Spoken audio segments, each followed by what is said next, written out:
ദീപം ദീപം. ഏവർക്കും സന്ധ്യാദീപത്തിലേക്ക് സ്വാഗതം. ബാല്യവധാനന്തരം രാമൻ സുഗ്രീവനെ കിഷ്കിന്ധയുടെ രാജാവായി അഭിഷേകം ചെയ്യിക്കുന്നു.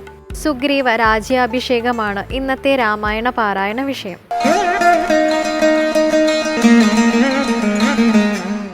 സുഗ്രീവനോടരുൾ ചെയ്താനന്തരം അഗ്രജപുത്രനാമംഗദൻ തന്നെയും മുന്നിട്ടു സംസ്കാരമാദി കർമ്മങ്ങളെ പുണ്യാഹ പര്യന്തമാഹന്ത ചെയ്ക നീ. രാമാജ്ഞയാ തെളിഞ്ഞാശു സുഗ്രീവനും ആമോദപൂർവം ഒരുക്കിത്തുടങ്ങിനാൻ. സൗമ്യമായുള്ളൊരു താരയും പുത്രനും ബ്രാഹ്മണരുമമാത്യ പ്രധാനന്മാരും പൗരജനങ്ങളുമായി നൃപേന്ദ്രോചിതം ഭേരി മൃദംഗാദി വാദ്യഘോഷത്തോടും ശാസ്ത്രോക്തമാർഗേണ കർമ്മം കഴിച്ചത് സ്നാത്വാ ജഗാമ രഘൂത്തമ സന്നിധൗ. മന്ത്രികളോടും പ്രണമ്യ പാദാംബുജം അന്തർമുദാ പറഞ്ഞാൻ കപിപുങ്കവൻ. രാജ്യത്തെ രക്ഷിച്ചു കൊള്ളുക വേണം ഇനി പൂജ്യനാകും നിൻ തിരുവടി സാദരം. ദാസനായുള്ളോരടിയനിനി തവ ശാസനയും പരിപാലിച്ചു സന്തതം. ദേവദേവേശ തേ പാദപത്മദ്വയം സേവിച്ചു കൊള്ളുവൻ ലക്ഷ്മണനെ പോലെ. സുഗ്രീവ വാക്കുകളിത്തരം കേട്ടുടൻ അഗ്രേ ചിരിച്ചരുൾ ചെയ്തു രഘുത്തമൻ. നീ തന്നെ ഞാനതിൽ നില്ലൊരു സംശയം പ്രീതനായി പോയാലും ആശു മമാജ്ഞയാ. രാജ്യാധിപത്യം നിനക്കു തന്നേനിനി പൂജ്യനായി ചെന്നഭിഷേകം കഴിക്ക നീ. നൂനമൊരു നഗരം പൂകയുമില്ല ഞാനോ 14 സംവത്സരത്തോളം. സൗമിത്രി ചെയ്യും അഭിഷേകം ആദരാൽ സാമർഥ്യമുള്ള കുമാരനെ പിന്നെ നീ യൗവരാജ്യാർത്ഥം അഭിഷേചയ പ്രഭോ. സർവമധീനം നിനക്കും രാജ്യം സഖേ. ബാലിയെപ്പോലെ പരിപാലനം ചെയ്തു ബാലനെയും പരിപാലിച്ചു കൊള്ളുക നീ. അദ്രിശിഖരെ വസിക്കുന്നതുണ്ടു ഞാൻ അദ്യ പ്രഭൃതി ചാതുർമാസ്യമാകയാൽ. പിന്നെ വർഷം കഴിഞ്ഞാൽ അനന്തരം അന്വേഷണാർത്ഥം പ്രയത്നങ്ങൾ ചെയ്ക നീ. തൻവങ്കി താനിരിപ്പേടം അറിഞ്ഞു വന്നെന്നോടു ചൊൽകയും വേണം മമ സഖേ. അത്ര നാളും പുരത്തിങ്കൽ വസിക്ക നീ നിത്യസുഖത്തോടും ധാരാത്മജൈസമം. രാഘവൻ തന്നോടനുജ്ഞയും കൈക്കൊണ്ടു വേഗേന സൗമിത്രിയോടു സുഗ്രീവനും ചെന്നു പുരിപുക്കഭിഷേകവും ചെയ്തു വന്നിതു രാമാന്തികേ സുമിത്രേ സുമിത്രാത്മജൻ സോദരനോടും പ്രവർഷണാഖ്യേ ഗിരൗ സാദരം ചെന്നു കരേറി രഘൂത്തമൻ. ഉന്നതമൂർധ്വശിഖരം പ്രവേശിച്ചു നിന്ന നേരം ഒരു ഗഹ്വരം കാണായി. സ്ഫാടികദീപ്തി കലർന്നു വിളങ്ങിന ഹാടകദേശം മണിപ്രവരോജ്വലം വാദവർഷ ഹിമാതപവാരണം പാദപവൃന്ദ ഫലമൂല സഞ്ചിതം. തത്രൈവ വാസായ രോചയാമാസ സൗമിത്രിണ ശ്രീരാമഭദ്രൻ മനോഹരൻ. സിദ്ധയോഗീന്ദ്രാദി ഭക്തജനം തഥാ മർത്യവേഷം പൂണ്ട നാരായണൻ തന്നെ പക്ഷിമൃഗാദിരൂപം ധരിച്ചന്വഹം പക്ഷിധ്വജനെ ഭജിച്ചു തുടങ്ങിനാർ. സ്ഥാവര ജംഗമജാതികളേവരും ദേവനെ കണ്ടു സുഖിച്ചു മരുവിനാർ. രാഘവൻ തത്ര സമാധിനിരതനായി ഏകാന്തദേശി മരുവും ദശാന്തരേ. ഏകദാ വന്ദിച്ചു സൗമിത്രി സസ്നേഹം രാഘവനോടു ചോദിച്ചരുളിടിനാൻ. കേൾക്കയിൽ ആഗ്രഹം പാരം ക്രിയാമാർഗം ആഖ്യാഹി മോക്ഷപ്രദം ത്രിലോകീപതേ.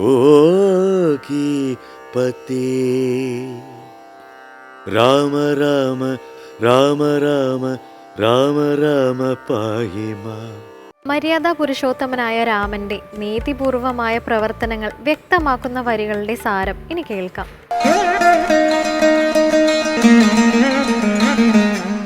കഴിഞ്ഞ അധ്യായത്തിൽ ബാലിയെ വധിക്കുന്നതും ആ ബാലിവധത്തിന് ശേഷം മനസ്സാകെ തളർന്നു പോയിട്ടുള്ള അജ്ഞതയിൽ കൂപ്പുകുത്തിയിട്ടുള്ള താരയ്ക്ക് ഭഗവാൻ കൊടുക്കുന്ന ഉപദേശവുമൊക്കെയാണ് നമ്മൾ ചർച്ച ചെയ്തത്. താരോപദേശത്തിന് ശേഷം അന്ധക്കരണം തെളിഞ്ഞ താരയും സുഗ്രീവനും പുരവാസികളുമൊക്കെ ഇനി അടുത്തതായിട്ട് കാത്തിരിക്കണത് സുഗ്രീവൻ്റെ അഭിഷേകത്തിനായിട്ടാണ്. ശ്രീരാമചന്ദ്രസ്വാമി ലക്ഷ്മണനോട് പറഞ്ഞു, ഏതായാലും നീ എന്ത് ചെയ്യണം, എനിക്ക് പകരം സുഗ്രീവനെ രാജാവായിട്ട് അഭിഷേകം ചെയ്യാൻ പോകണം. ഭഗവാൻ പോയില്ല. കാരണം ഭഗവാൻ പിതാവിന് കൊടുത്തിട്ടുള്ള വാക്ക് 14 കൊല്ലം കാനനത്തിൽ വസിക്കും എന്നാണ്. ആ സമയത്ത് മറ്റൊരു പുരത്തിൽ വസിക്കില്ല എന്നുള്ളതാണ് ഭഗവാൻ എടുത്തിട്ടുള്ള ശപഥം. അതുകൊണ്ട് ഭഗവാൻ പറഞ്ഞു, എനിക്ക് പകരം നീ ചെന്ന് എന്ത് ചെയ്യണം, അഭിഷേകാദി കാര്യങ്ങൾ ചെയ്തു കൊടുക്കണം. പുണ്യാഹപര്യന്തം അദ്ദേഹത്തിൻ്റെ അഭിഷേകം ശാസ്ത്രവിധി അനുസരിച്ച് വളരെ ഗംഭീരമായിട്ട് നടത്തണം. ലക്ഷ്മണൻ ഈ കാര്യങ്ങൾ അനുസരിച്ചു. പുരവാസികളെല്ലാവരും വന്നു, ബ്രാഹ്മണ ശ്രേഷ്ഠന്മാർ വന്നു, സുന്ദരികളായിട്ടുള്ള കന്യകൾ, മന്ത്രിപ്രമുഖന്മാർ, ഇവരൊക്കെ ആ അഭിഷേകത്തിന് വേണ്ടിയിട്ട് വന്നു. ശാസ്ത്രവിധി പ്രകാരം ആ അഭിഷേകം വളരെ ഗംഭീരമായിട്ട് ലക്ഷ്മണൻ നടത്തി കൊടുത്തു. നാനാവിധത്തിലുള്ള വാദ്യഘോഷങ്ങൾ, ഭേരിയുണ്ട്, മൃദംഗമുണ്ട്, പെരുമ്പറകളുണ്ട്, അങ്ങനെ നാനാവിധത്തിലുള്ള വാദ്യഘോഷങ്ങളോടെ വർണ്ണാലങ്കാരങ്ങളോടെ സുഗ്രീവൻ്റെ അഭിഷേകം പൂർത്തിയായി. അങ്ങനെ രാജാവായിട്ട് അഭിഷേകം നടത്തിയിട്ടുള്ള, അഭിഷേകം കഴിഞ്ഞിട്ടുള്ള സുഗ്രീവൻ ഭഗവാന്റെ കാൽക്കൽ വന്നിട്ട് പറഞ്ഞു, ഭഗവാനെ, ഇനി അങ്ങ് രാജ്യം പരിപാലിക്കണം. ഞാൻ അവിടുത്തെ ദാസനായിട്ട് എപ്രകാരമാണോ ഭഗവാൻ നടക്കണതിന് പിന്നാലെ, ഭഗവാന്റെ ഓരോ ചുവടുവെപ്പിനും പിന്നിൽ അതിനെ മുഴുവൻ അനുഗമിച്ചുകൊണ്ട് ദാസനായിട്ട് സേവകനായിട്ട് ലക്ഷ്മണൻ വരുന്നത്, അതേമാതിരി ഞാനും അങ്ങയുടെ കൂടെ വന്നോളാം. അങ്ങയുടെ ആജ്ഞകൾ അനുസരിച്ച് അങ്ങയെ സേവിച്ചുകൊണ്ട് ഇനി ജീവിക്കണം എന്നാണ് എൻ്റെ ആഗ്രഹം. അതുകൊണ്ട് അങ്ങ് എന്ത് ചെയ്യുക, ഈ രാജ്യത്തെ ശാസിക്കുക, അങ്ങ് നൽകണ ശാസനങ്ങൾക്കനുസരിച്ച് ഞാൻ പ്രവർത്തിക്കാം. ഒരു ഭഗവാൻ സുഗ്രീവനെ ചേർത്ത് നിർത്തിയിട്ട് പറഞ്ഞു, എനിക്ക് സമനാണ് നീ, ഞാനും നീയും തമ്മിൽ അന്തരമൊന്നുമില്ല. ഭഗവാൻ തൻ്റെ ഭക്തന്മാരെ, സേവകന്മാരെ സദാ ചേർത്ത് നിർത്തും. ആ ഭഗവാനും ഭക്തനും തമ്മിൽ എന്തില്ല, അന്തരമില്ല. ഭഗവാനും ഭക്തനും ഒന്നാണെന്നുള്ള ബോധ്യമാണ് ആദ്യം നമ്മൾ പഠിക്കേണ്ടത്. ശ്രീരാമചന്ദ്രസ്വാമി എന്നിട്ട് പറഞ്ഞു, എനിക്ക് ഏതായാലും ആ പുരത്തിൽ വരാൻ പറ്റില്ല. മുന്നേ കൊടുത്തിട്ടുള്ള വാക്ക് കാരണം കാരണം 14 കൊല്ലം കാട്ടിൽ താമസിക്കും എന്നാണ് പിതാവിന് കൊടുത്തിട്ടുള്ള വാക്ക്. അതുകൊണ്ട് ഞാൻ അവിടെ വരില്ല. പക്ഷേ എൻ്റെ എല്ലാ അനുഗ്രഹവും നിൻ്റെ കൂടെയുണ്ട്. മാർഗനിർദ്ദേശങ്ങൾ നിനക്ക് തരാൻ ഞാനുണ്ട്. മാത്രമല്ല സുഗ്രീവനോട് പറഞ്ഞു, ചാതുർമാസ്യം വ്രതം അനുഷ്ഠിക്കാൻ വേണ്ടിയിട്ട് ഞാൻ ഏതായാലും പ്രവർഷണഗിരിയിൽ പോവുകയാണ്. ആ 4 മാസക്കാലം നീ സുഖമായിട്ട് രാജകീയ സുഖങ്ങളൊക്കെ അനുഭവിച്ചിട്ട് ധാർമ്മികമായി രാജ്യത്തെ പരിപാലിച്ച് ജീവിക്കുക. കാരണം കുറേ കാലം രാജ്യത്തു നിന്ന് വിട്ടുനിന്ന ആളാണ്, ആട്ടിപ്പായിക്കപ്പെട്ട ആളാണ്. ആ നഷ്ടപ്പെട്ടു പോയിട്ടുള്ള സുഖങ്ങൾ അനുഭവിക്കാൻ വേണ്ടിയിട്ട് 4 മാസത്തെ കാലം പ്രയോജനപ്പെടുത്തുക. അത് ഈ സമയം ധാർമ്മികമായിട്ട് രാജ്യം ഭരിക്കുക, ധർമ്മത്തിന് കോട്ടം തട്ടരുത്. ആ സമയം കഴിഞ്ഞാൽ ദേവിയെ കണ്ടെത്തുന്നതിനായിട്ടുള്ള ഉദ്യമം അങ്ങ് തുടങ്ങുക. അങ്ങനെ സുഗ്രീവന് ഉപദേശമൊക്കെ കൊടുത്തു. ആ കൂട്ടത്തിൽ പറഞ്ഞു, യുവരാജാവായിട്ട് അംഗദനെ അഭിഷേകം ചെയ്യണം. എപ്രകാരമാണോ ബാലി അംഗദനെ സ്നേഹിച്ചത്, പരിപാലിച്ചത്, അതേമാതിരി പുത്രനെ മാതിരി എന്ത് ചെയ്യുക, നീ അവനെ സേവിക്കുക, സ്നേഹിക്കുക, യുവരാജാവായിട്ട് അവനെ അഭിഷേകം നടത്തുക. അങ്ങനെയുള്ള കാര്യങ്ങളൊക്കെ പറഞ്ഞ് ഭഗവാൻ ലക്ഷ്മണനോടും കൂടി പ്രവർഷണഗിരിയിലേക്ക് ചെന്നു. ആ പ്രവർഷണഗിരിയുടെ ഉയർന്ന ഭാഗത്ത് ഒരു ഗുഹ, ഒരു ഗഹ്വരം കണ്ടു. വളരെ മനോഹരമായിട്ട് നാനാവിധത്തിലുള്ള പുഷ്പങ്ങൾ, വല്ലികൾ, കായ്കനികൾ ഇതൊക്കെ നിറഞ്ഞിട്ട് പ്രകൃതിയുടെ മനോഹരമായിട്ടുള്ളൊരു ദൃശ്യം അവരവിടെ കാണുകയാണ്. ആ ഗുഹയിൽ തന്നെ താമസിക്കാമെന്ന് ഭഗവാൻ തീരുമാനിച്ചു. 4 മാസക്കാലം ചതുർമാസ്യ വ്രതം അനുഷ്ഠിക്കാൻ വേണ്ടിയിട്ട്, വർഷക്കാലത്ത് അനുഷ്ഠിക്കാൻ വേണ്ടിയിട്ട് ഭഗവാൻ ഈ ഗുഹ തിരഞ്ഞെടുത്തു. ആ സമയത്ത് ഋഷീശ്വരന്മാർ, സിദ്ധന്മാർ, ഗന്ധർവന്മാർ ഇത്യാദികളായിട്ടുള്ള വിഭാഗങ്ങൾ ഭഗവാനെ കാണാൻ വേണ്ടിയിട്ട് വന്നു. അവർ തങ്ങളുടെ സ്വന്തം രൂപത്തിൽ, സ്വന്തം ശരീരത്തിലല്ല വന്നത്. പക്ഷിമൃഗാദികളായിട്ട്, പക്ഷിധ്വജനായിട്ടുള്ള ആ ഭഗവാനെ സേവിക്കാൻ വേണ്ടി അവർ വന്നു. ആ ഗുഹയിൽ ഈ 4 മാസക്കാലം മനുഷ്യാവതാരം എടുത്തിട്ടുള്ള നാരായണനെ അവർ കൺകുളിർക്ക കണ്ടു. ഈ സമയത്താണ് ലക്ഷ്മണൻ ഭഗവാനോട് ചോദിക്കുന്നത്, അല്ലയോ ഭഗവാനെ, അങ്ങയുടെ പൂജാവിധാനങ്ങൾ അറിയണം എന്ന് ആഗ്രഹമുണ്ട്. ആ പൂജാവിധാനങ്ങൾ പരമഭക്തിയോടെ ചെയ്തിട്ട് ഋഷീശ്വരന്മാർ, നാരദാദികളായിട്ടുള്ള മഹാഋഷീശ്വരന്മാർ അങ്ങയുടെ പദത്തെ, മോക്ഷപ്രാപ്തിയെ പ്രാപിക്കുന്നുണ്ട്. അതുകൊണ്ട് പരമമായിട്ടുള്ള ജ്ഞാനത്തെ ഒളിവാക്കുന്ന ക്രിയാമാർഗം എനിക്ക് ഉപദേശിച്ചു തരണം എന്ന് പറഞ്ഞു. ഭഗവാൻ ലക്ഷ്മണൻ ഈ കാര്യം ചോദിക്കുന്നത് കേൾക്കാൻ വേണ്ടിയിട്ട് കാത്തു നിൽക്കുകയായിരുന്നു. കാരണം ഉപദേശങ്ങളൊന്നും ചോദിക്കാണ്ട് കൊടുക്കരുത്. ശിഷ്യൻ്റെ ഉള്ളിൽ താല്പര്യം ഉണ്ടാവണം. താല്പര്യം മാത്രം പോരാ, ശിഷ്യൻ അത് സ്വീകരിക്കാൻ ഉത്തമനായി, തയ്യാറായി എന്നുള്ള ബോധ്യം ഗുരുവിന് വേണം. എങ്കിലും മാത്രമേ കൊടുക്കാൻ പാടുള്ളൂ. കൊടുക്കുന്ന വിദ്യയെ സ്വീകരിക്കാൻ ശിഷ്യൻ യുക്തനാണ് എന്നുള്ള ബോധ്യം. 2 കാര്യങ്ങളാണ്. ശിഷ്യൻ്റെ മനസ്സിൽ ആഗ്രഹം ഉണ്ടാവണം, മറ്റൊന്ന് അത് സ്വീകരിക്കാൻ ശിഷ്യൻ യോഗ്യനായിരിക്കണം. ഈ 2 കാര്യങ്ങളും എപ്പോഴാണോ ഒത്തുവരുന്നത് അപ്പോഴും മാത്രമേ അറിവ് കൊടുക്കാൻ പാടുള്ളൂ. അതാണ് ഭാരതീയ സംസ്കാരം. അങ്ങനെ ഇത് 2ഉം കൃത്യമായിട്ട് ഒത്തു വന്നപ്പോൾ ഭഗവാൻ ലക്ഷ്മണന് ക്രിയാമാർഗത്തെ വിശദീകരിച്ച് ഉപദേശിച്ചു കൊടുത്തു. ഭഗവാന്റെ പൂജാവിധാനങ്ങൾ എങ്ങനെയാണ്, എങ്ങനെ ശാസ്ത്രബദ്ധമായിട്ട് ഭഗവാന്റെ പൂജകൾ ചെയ്യണം എന്നൊക്കെ ഉപദേശിച്ചു കൊടുത്തു. ആ ശ്രീരാമചന്ദ്രസ്വാമിയെ, ലക്ഷ്മണാഗ്രജനെ സാഷ്ടാംഗം നമസ്കരിച്ച് അന്നത്തെ അധ്യായം നമുക്ക് അവസാനിപ്പിക്കും.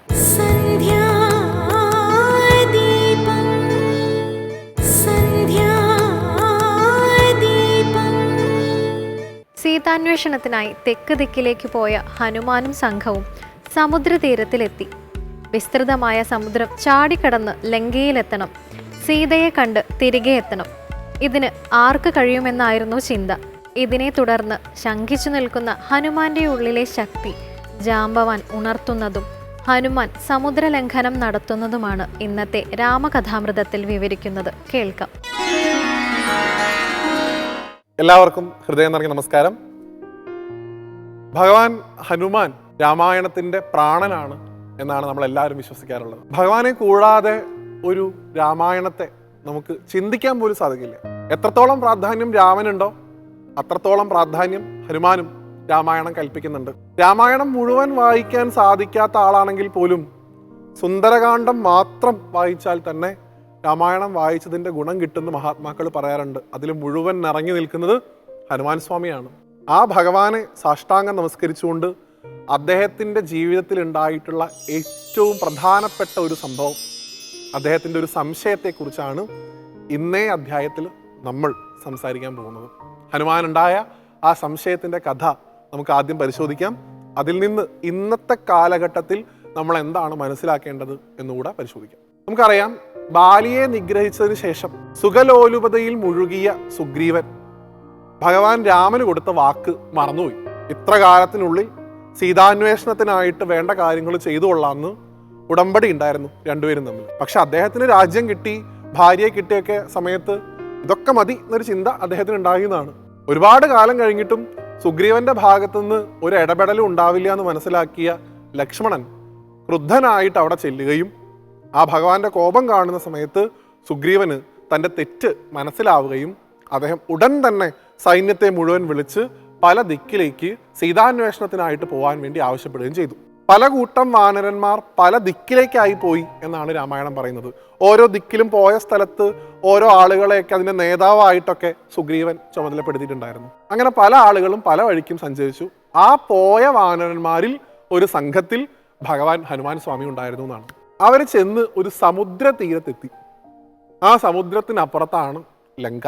സമുദ്രം എങ്ങനെ തരണം ചെയ്യണം എന്നുള്ള ഒരു ശങ്ക വാനരന്മാർക്കൊക്കെ ഉണ്ടായി. കാരണം ഇത്രയും വലിയൊരു സമുദ്രം കടന്ന് അപ്പുറത്തെത്തണം എന്നുണ്ടെങ്കിൽ ചില്ലറ അധ്വാനമൊന്നും പോരാ. ഏറ്റവും ശ്രമകരമായിട്ടുള്ളൊരു ജോലിയാണ് സമുദ്രത്തെ തരണം ചെയ്യുക എന്നുള്ളത്. അപ്പൊ എങ്ങനെയാണ് ഈ സമുദ്രത്തെ തരണം ചെയ്യുക എന്നുള്ളത് എല്ലാവരും കൂടെ വട്ടം കൂടി ആലോചിക്കാൻ തുടങ്ങി. അതിലൊരു വാനരൻ പറഞ്ഞു, എനിക്ക് തോന്നണത് എനിക്കിതിലൊരു 30 യോജന ചാടിക്കടക്കാൻ പറ്റും, അതിലപ്പുറം എനിക്ക് പറ്റും തോന്നുന്നില്ല. അത് കേട്ട് മറ്റൊരു വാനരൻ പറയുന്നുണ്ട്, തനിക്ക് 30 പറ്റുള്ളൂ എന്നുണ്ടെങ്കിൽ എനിക്കൊരു 50 പറ്റും, അതിൻ്റെ അപ്പുറം എനിക്കും സാധിക്കില്ല.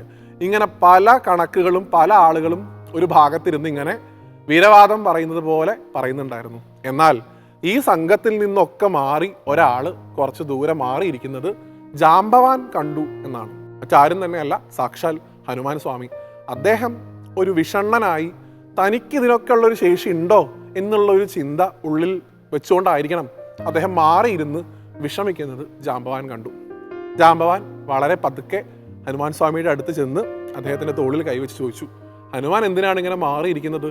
അവരൊക്കെ പറയണത് കേട്ടില്ലേ, അവർക്കൊക്കെ ഇത്ര ദൂരം ചാടി കടക്കാൻ സാധിക്കുന്നതാണ് പറയണത്, ഹനുമാൻ മാത്രം എന്താ ഒരു കണക്കും പറയാത്തത് എന്ന് ചോദിച്ചു. അദ്ദേഹം പറഞ്ഞു, എനിക്ക് ഇതിനൊക്കെ ഉള്ളൊരു ശേഷി ഉണ്ടെന്ന് എനിക്ക് തോന്നുന്നില്ല ജാംബവാൻ. ആ കുട്ടികൾക്കെങ്കിലും അത് സാധിക്കുന്നുണ്ടെങ്കിൽ നന്നായി. ഞാനും കൂടെ അവിടെ പോയിട്ട് അവരുടെ ഒരു ധൈര്യം കൂടി ഇല്ലാണ്ടാക്കണ്ടല്ലോ, അതുകൊണ്ട് ഞാൻ ഇങ്ങോട്ട് മാറിയിരുന്നതാണ് എന്നാണ് ഭഗവാൻ പറയണത്. ആ സമയത്താണ് ജാംബവാൻ യഥാർത്ഥത്തിൽ ഹനുമാൻ സ്വാമിയുടെ ശക്തി എന്താണെന്ന് ഹനുമാൻ സ്വാമിക്ക് പറഞ്ഞു കൊടുക്കുന്നത്. ഹനുമാൻ, അങ്ങ് ഈ ഒരു ചെറിയ ദൂരം ചാടാൻ സാധിക്കുമെന്ന് ശങ്കിച്ച് നിൽക്കുന്നു. ഞാൻ അങ്ങയുടെ ബാല്യത്തിലുണ്ടായ ഒരു കഥ പറഞ്ഞു തരാം. അങ്ങ് കുഞ്ഞു കുട്ടിയായിരിക്കുന്ന സമയത്ത് ഒരിക്കൽ വളരെയധികം വിശന്ന സമയത്ത് ആകാശത്തേക്ക് നോക്കി. അവിടെ ചുവന്ന് തുടുത്ത് തീ പോലെ ജ്വലിക്കുന്ന സൂര്യനെ അങ്ങ് കണ്ടു. അങ്ങ് കരുതി അത് മനോഹരമായിട്ടുള്ളൊരു പഴമാണെന്ന്. ആ പഴം കഴിക്കാനായി സൂര്യമണ്ഡലത്തിലേക്ക് അങ്ങ് ചാടിയിട്ടുണ്ട് പണ്ട്. സൂര്യനെ രക്ഷിക്കാനായിട്ട് ഇന്ദ്രൻ വജ്രം പ്രയോഗിച്ചു. അത് അങ്ങയുടെ ഹനുവിൽ താടിയിൽ തട്ടി. വായുദേവന്റെ ഇടപെടൽ കൊണ്ടാണ് അങ്ങേക്ക് ജീവൻ തിരിച്ചു കിട്ടിയത്. അങ്ങൊന്ന് മനസ്സ് വെച്ചാൽ ഈ ക്ഷണം അങ്ങേക്ക് ഈ സമുദ്രത്തെ തരണം ചെയ്യാൻ സാധിക്കും. പക്ഷേ അങ്ങക്ക് പണ്ടുണ്ടായിരുന്ന ചെറിയ ചില വികൃതി കൊണ്ട്, കുസൃതി കൊണ്ട് അങ്ങ് ഈ മഹർഷിമാരെയൊക്കെ ചെന്ന് ശല്യം ചെയ്ത സമയത്ത് അവരുടെ കയ്യിൽ നിന്ന് ഒരു ശാപം പണ്ട് അങ്ങേക്ക് കിട്ടിയിട്ടുണ്ട്. എന്ത്?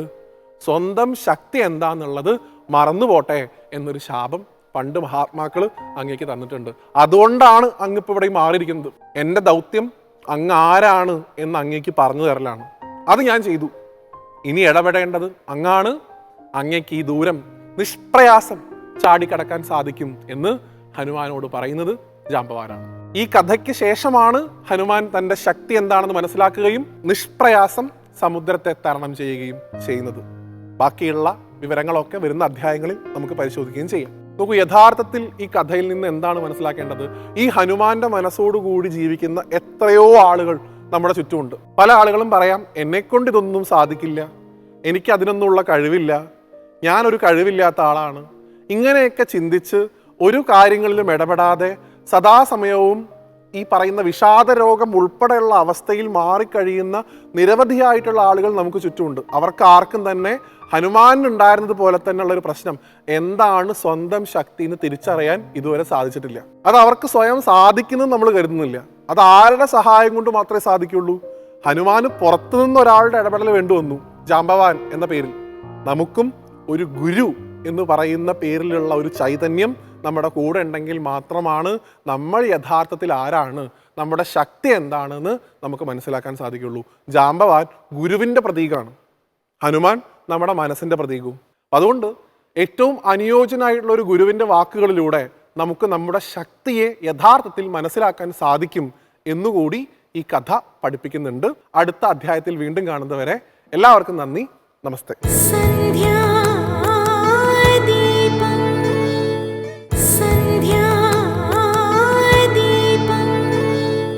ഇനി ഇന്നത്തെ ദീപാരാധന കാഴ്ചയ്ക്കായി ക്ഷേത്രാങ്കണത്തിലേക്ക് പോകാം.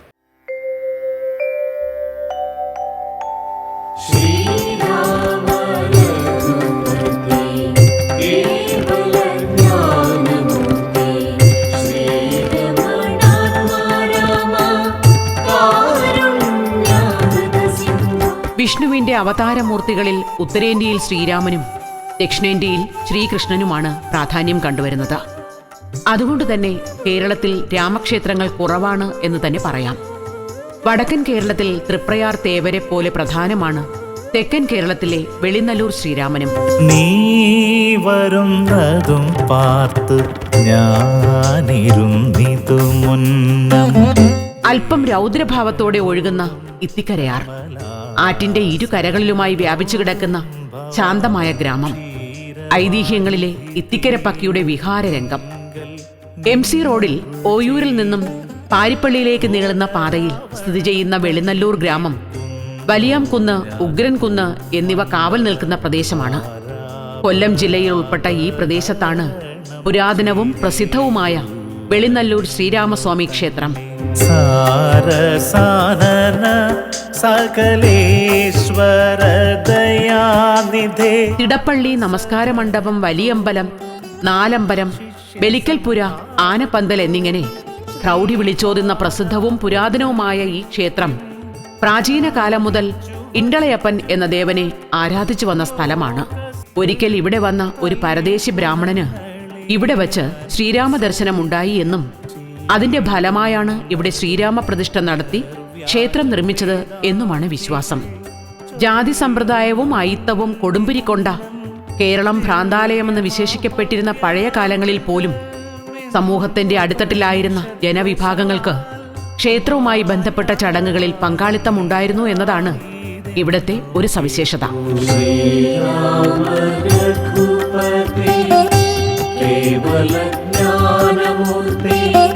വേളോൻ സമുദായത്തിന്റെ നായ്വയ്പ്, പാണൻ സമുദായക്കാരുടെ ചെണ്ടകൊട്ടി അറിയിക്കൽ, പറയ സമുദായക്കാരുടെ കുട്ട, വട്ടി, മുറം സമർപ്പിക്കൽ, മുസ്ലിം സമുദായക്കാരുടെ മത്സ്യവിൽപ്പന, വേടർ സമുദായക്കാരുടെ പൊങ്കാല, കുറവ സമുദായക്കാരുടെ തലയാട്ടം കളി എന്നിവയെല്ലാം ഒരു കാലത്ത് ക്ഷേത്ര ആചാരങ്ങളുമായി ബന്ധപ്പെട്ട് കിടന്നു.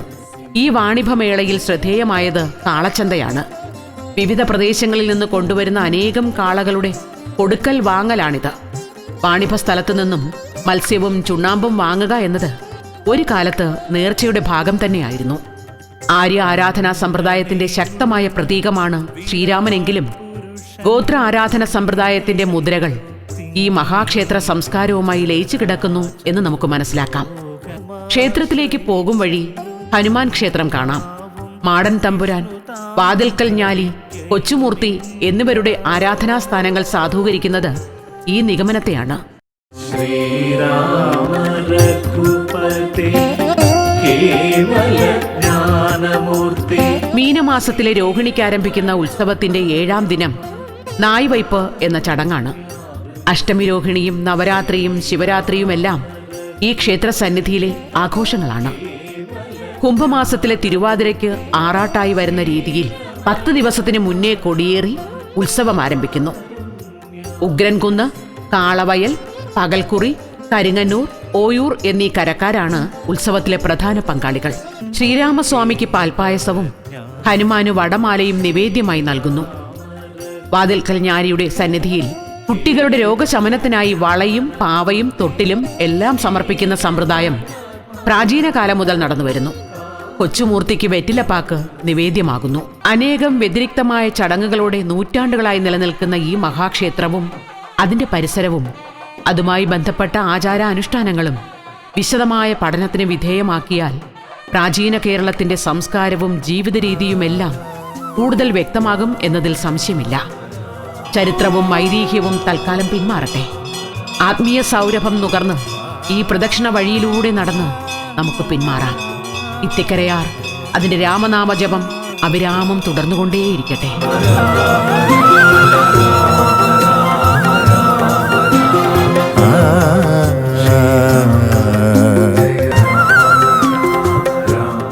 തന്നിൽ മാത്രം ഒതുങ്ങിക്കൂടി ഒരു വ്യക്തിക്കും അധികകാലം സന്തോഷകരമായി ജീവിക്കാനാകില്ല. പുത്തൻ ബന്ധങ്ങളും അനുഭവങ്ങളും പാഠങ്ങളും നമ്മുടെ ജീവിതത്തിന് കരുത്തും ഉന്മേഷവും പകരും. ഇന്നത്തെ സന്ധ്യാദീപം ഇവിടെ പൂർണ്ണമാവുകയാണ്. ഏവർക്കും നന്ദി.